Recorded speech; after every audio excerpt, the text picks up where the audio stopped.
Right, Visakha airport వద్దకు వెళ్దాం. మా కరెస్పాండెంట్ అనిల్ అక్కడే ఉన్నారు, మాట్లాడదాం. అనిల్, వైఎస్ జగన్మోహన్ రెడ్డి విశాఖ చేరుకున్నట్టుగా అప్డేట్ అందుతోంది, ఏంటి మీదకి ఇన్పుట్స్? హరి, మాజీ ముఖ్యమంత్రి వైఎస్ జగన్ విశాఖ చేరుకున్నారు. విశాఖ విమానాశ్రయం నుంచి మరి కాసేపట్లోనే బయలుదేరి రోడ్డు మార్గం ద్వారా బాధిత కుటుంబాలను పరామర్శించేందుకు జబ్బర్తోట వెళ్ళబోతున్నారు. మనం విజువల్స్లో చూడొచ్చు. ఎయిర్పోర్ట్ వద్దకు వైఎస్ఆర్ కాంగ్రెస్ పార్టీ శ్రేణులతో పాటు అభిమానులంతా పెద్ద ఎత్తున చేరుకున్నారు. పోలీసులు ఎక్కడికక్కడ అడ్డుకునేటువంటి ప్రయత్నం చేసి ఆంక్షలు పెట్టారు. ఎయిర్పోర్ట్ మెయిన్ గేట్ నుంచి లోపలికి వచ్చేటువంటి క్రమంలో దాదాపు 3 చెక్ పోస్టులు పెట్టి ఎక్కడికక్కడ వైఎస్ఆర్సీపీ శ్రేణులను అడ్డుకొని లోపలకు రానివ్వకుండా అనేక బారికేడ్లు పెట్టి అడ్డుకునేటువంటి ప్రయత్నం చేశారు. అయినప్పటికీ కూడా ఆంక్షల వలయాన్ని ఛేదించుకొని పెద్ద ఎత్తున వైఎస్ఆర్సీపీ శ్రేణులతో పాటు వైఎస్ఆర్ కాంగ్రెస్ పార్టీ నేతలంతా కూడా ఎయిర్పోర్ట్ వద్దకు చేరుకున్నారు. తమ నేతకు ఘన స్వాగతం పలికేందుకు వారంతా సిద్ధంగా ఉన్నారు. బాధిత మత్స్యకార కుటుంబాలను మరి కాసేపట్లోనే మాజీ సీఎం వైఎస్ జగన్ పరామర్శించబోతున్నారు. ఆ కుటుంబాలకు ధైర్యం చెప్పబోతున్నారు. ప్రాణాలతో బయటపడినటువంటి మృత్యుంజయుడు కారె చిన్నాను కూడా ఆయన పరామర్శించి ధైర్యం చెప్పబోతున్నారు. అలాగే ఘటనకు సంబంధించినటువంటి ప్రభుత్వం అత్యంత నిర్లక్ష్యంగా వ్యవహరించినటువంటి తీరు ఏదైతే ఉందో ఆ తీరుకు సంబంధించినటువంటి కూడా ఆయన మాట్లాడబోతున్నారు. ముఖ్యంగా సమాచారం అందిన వెంటనే కనుక ప్రభుత్వం అలర్ట్ అయ్యి సహాయక చర్యలు చేపట్టి ఉండుంటే, గాలింపు చర్యలు చేపట్టి ఉండుంటే కనుక పూర్తిగా గల్లంతైనటువంటి మత్స్యకారుల ఆచూకీ వెంటనే లభ్యమయ్యేటటువంటి ఆలోచన కూడా మత్స్యకారుల్లో ఉంది. ఆ అభిప్రాయాన్ని కూడా మత్స్యకారులు వ్యక్తపరిచారు. ప్రభుత్వం పూర్తిగా నిర్లక్ష్యంగా వ్యవహరించిన కారణంగానే నేటికి 6 మత్స్యకారుల ఆచూకీ తెలియకుండా పోయిందని ఆ బాధిత కుటుంబాలు తీవ్రమైనటువంటి వేదనలో ఉన్నాయి. ముఖ్యంగా ప్రభుత్వం నుంచి ఎవరైతే మంత్రులు కానీ లేకపోతే ఉన్నత స్థాయి వ్యక్తులు కూడా ఎవరు వారిని పరామర్శించకపోవడం, ముఖ్యమంత్రి చంద్రబాబు కూడా ఈ ఘటనకు సంబంధించి అత్యంత నిర్లక్ష్యంగా వ్యవహరించారన్న ఆరోపణలు కూడా బలంగా ఉన్నాయి. మనం విజువల్స్లో చూడొచ్చు. ఎయిర్పోర్ట్కి పెద్ద ఎత్తున వైఎస్ఆర్సీపీ శ్రేణులంతా కూడా చేరుకున్నారు. మరి కాసేపట్లోనే ఎయిర్పోర్ట్ నుంచి మాజీ సీఎం వైఎస్ జగన్మోహన్ రెడ్డి బయటికి రాబోతున్నారు. ఘన స్వాగతం పలికేందుకు వీరంతా సిద్ధంగా ఉన్నారు. హరి, అనిల్, చూస్తున్నాం సార్, గతంలో కూడా మనం చాలా సందర్భాల్లో చూస్తుంటాం వైఎస్ జగన్మోహన్ రెడ్డి వచ్చినప్పుడు ఏ రకంగా అభిమానులు పార్టీ శ్రేణులు కూడా తరలి వస్తారో ప్రస్తుతం చాలా ఎక్కువగా కనిపిస్తోంది రద్దీ. చివరిసారి లాస్ట్ టైం పర్యటన మనం చూసాం, ఆయన్ని విఐపీ ఎగ్జిట్లో కాకుండా నార్మల్గా జనరల్ ఎగ్జిట్ నుంచి పంపించడం, తద్వారా ప్రయాణికులు ఇబ్బంది పడ్డం. సో ప్రస్తుతం కూడా ఇది ఆలస్యమయ్యే అవకాశం ఉందా వైఎస్ జగన్మోహన్ రెడ్డి బయటికి రావడానికి? మాజీ సీఎం వైఎస్ జగన్ ఏ గేట్ నుంచి బయటకు వస్తారనే గందరగోళ వాతావరణాన్ని పోలీసులు సృష్టించారు. విఐపీ ఎంట్రన్స్ ఉంది, మరోవైపు కామన్ అరైవల్స్ ఉంది. 2 పక్కల నుంచి కూడా వచ్చేటువంటి అవకాశం ఉందని మొదటి నుంచి చెప్తూ వచ్చారు. ఇప్పుడు ఆ కామన్ అరైవల్స్ నుంచి వస్తారా, విఐపీ గేట్ నుంచి వస్తారా అనేది ఇంకా వేచి చూడాలి. కొద్దిసేపటి క్రితమే విశాఖ విమానాశ్రయానికి మాజీ సీఎం వైఎస్ జగన్ చేరుకున్నారు. మరి కాసేపట్లోనే బయటకు రాబోతున్నారు. పెద్ద ఎత్తున అభిమానులంతా కూడా ఘన స్వాగతం పలికేందుకు సిద్ధంగా ఉన్నారు. ఎయిర్పోర్ట్ అంతా కూడా జై జగన్ నినాదాలతో మారుమ్రోగిపోతుంది. మనం విజువల్స్లో చూడొచ్చు. చిన్నపిల్లలను కూడా తీసుకొని వచ్చారు. పెద్ద ఎత్తున అభిమానులు, మహిళలతో పాటు వైఎస్ఆర్సీపీ శ్రేణులంతా కూడా విమానాశ్రయానికి చేరుకున్నారు.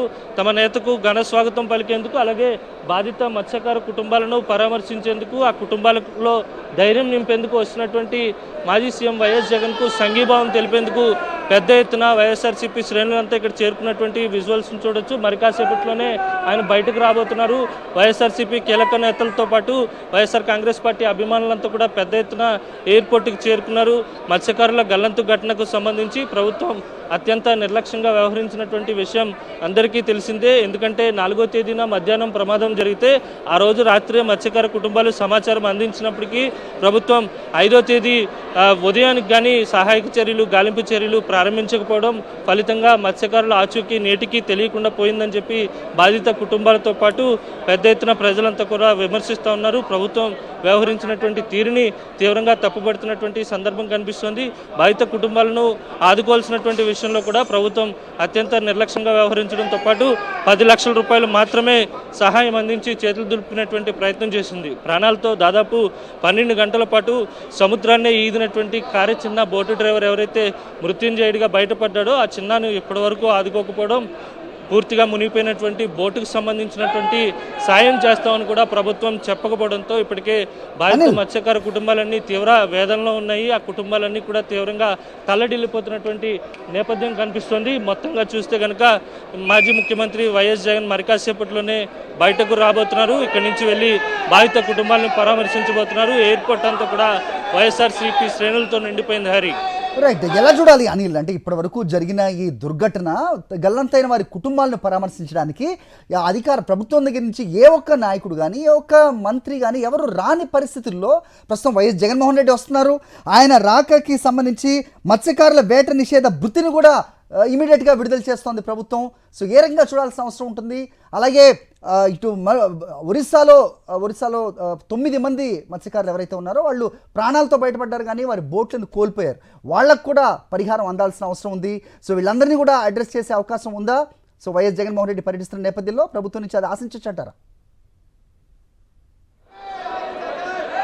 ఖచ్చితంగా హరి, మత్స్యకారులకు సంబంధించి వారికి సాయం చేయడంలో, పరిహారం ఇవ్వడంలో ప్రభుత్వం అత్యంత నిర్లక్ష్యంగా వ్యవహరించింది. ఇప్పుడు ఇచ్చినటువంటి 10 లక్షల రూపాయల సాయం కూడా మత్స్యకారులు ఎక్కడైనా గల్లంతైతే వారికి రావాల్సినటువంటి సాయాన్ని ప్రభుత్వం అందించింది తప్ప ఎక్కడా కూడా ఇలాంటి పెద్ద ఘటన జరిగిందనే ఉదార స్వభావంతో ప్రభుత్వం వ్యవహరించలేదనే విమర్శలు కూడా బలంగా వినిపిస్తున్నాయి. ఎందుకంటే గతంలో ఫిషింగ్ హార్బర్లో అగ్ని ప్రమాదం జరిగి బోట్లన్నీ కూడా కాలిపోతే దాదాపు 35 లక్షల నుంచి 80 లక్షల వరకు తక్షణమే వారికి సాయం అందించారు. దాదాపు బోటు ఏదైతే విలువ ఉంటుందో ఆ విలువలో 80% డబ్బులను మరుసటి రోజు ఉదయాన్నే చెక్కుల రూపంలో మాజీ ముఖ్యమంత్రి వైఎస్ జగన్ అప్పటి ముఖ్యమంత్రిగా ఉండి వారందరికీ కూడా అందించడం జరిగింది. తక్షణమే ఆ కుటుంబాలను ఆదుకోవడంతో పాటు మత్స్యకారుల జీవితాల్లో వెలుగులు నింపారు. ఆ ప్రమాదం నుంచి వారిని తేరుకునేలా చేశారు. కానీ ఇప్పుడు ఘటన జరిగిన తర్వాత ప్రభుత్వం నుంచి ఉన్నటువంటి మత్స్యశాఖ మంత్రి కానీ విపత్తు నిర్వహణ శాఖ మంత్రి కానీ ఏమాత్రం అక్కడికి రాకపోవడం, ఆ బాధిత కుటుంబాలను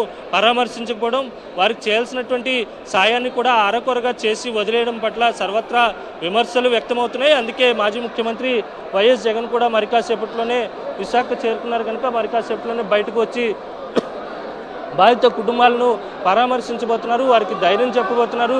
ప్రభుత్వం ఎంత నిర్లక్ష్యంగా వ్యవహరించిందో సమాచారం వచ్చినప్పటికీ అత్యంత దుర్మార్గంగా వ్యవహరించినటువంటి ప్రభుత్వ తీరుపై కూడా ఆయన మాట్లాడేటువంటి అవకాశం కనిపిస్తుంది.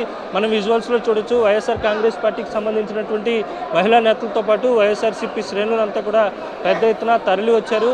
ఎక్కడికక్కడ ఉదయం నుంచి పోలీసులు అడ్డుకునేటువంటి ప్రయత్నం చేసినప్పటికీ కూడా ఆ పోలీసుల వలయాన్ని, ఆంక్షల వలయాన్ని ఛేదించుకుని ఎయిర్పోర్ట్ వద్దకు వైఎస్ఆర్సీపీ శ్రేణులంతా కూడా చేరుకున్నారు. ఎందుకంటే ముఖ్యంగా అత్యంత వేదనలో ఉన్నటువంటి ఆ మత్స్యకార బాధిత కుటుంబాలను పరామర్శించేందుకు వస్తున్నటువంటి మాజీ ముఖ్యమంత్రి వైఎస్ జగన్కు వీరంతా సంఘీభావం తెలిపేందుకు వస్తున్నారు. ఎందుకంటే ఆదుకోవాల్సినటువంటి ప్రభుత్వమే ముఖం చాటేసినటువంటి సందర్భం కనిపించింది.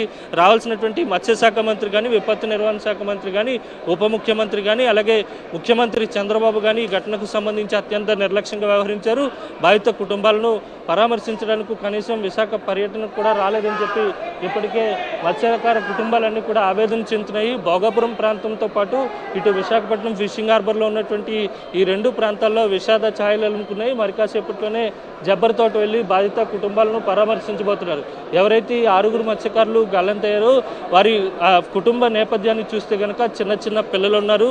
అలాగే వారంతా కూడా ఇతర ప్రాంతం అంటే భోగాపురం ప్రాంతం నుంచి విశాఖ వలసొచ్చి వేట చేస్తూ జీవనం సాగిస్తున్నటువంటి కుటుంబాలు వారంతా కూడా తీవ్రంగా కలత చెందుతున్నాయి. తమ కుటుంబానికి దిక్కెవరని చెప్పి ప్రభుత్వాన్ని అడుగుతున్నప్పటికీ కూడా ఈ ప్రభుత్వం ఏమాత్రం పట్టించుకోకపోవడంతో ఆ బాధిత కుటుంబాలు తీవ్రంగా ఆవేదన చెందుతూ కలత చెందుతున్నటువంటి నేపథ్యం కనిపిస్తున్నాయి. మొన్న ఆసుపత్రిలో చికిత్స పొందినటువంటి కారే చిన్న వద్దకు కూడా ఆ బాధిత కుటుంబాలు వచ్చి తీవ్రంగా ఆవేదన చెందుతూ కన్నీటి పర్యంతమైనటువంటి సందర్భం కనిపించింది. అయితే అంత కష్టంలో ఉన్నటువంటి ఆ కుటుంబ సభ్యులను పరామర్శించి వారికి ధైర్యం చెప్పేందుకు ప్రభుత్వం వ్యవహరించినటువంటి తీరుని ఎండగట్టేందుకు మాజీ సీఎం వైఎస్ జగన్ మరి కాసేపట్లోనే విశాఖ విమానాశ్రయం నుంచి బయలుదేరి జబ్బర్తోట వెళ్ళబోతున్నారు. బాధిత కుటుంబాలను కలవబోతున్నారు. Over to studio Hari.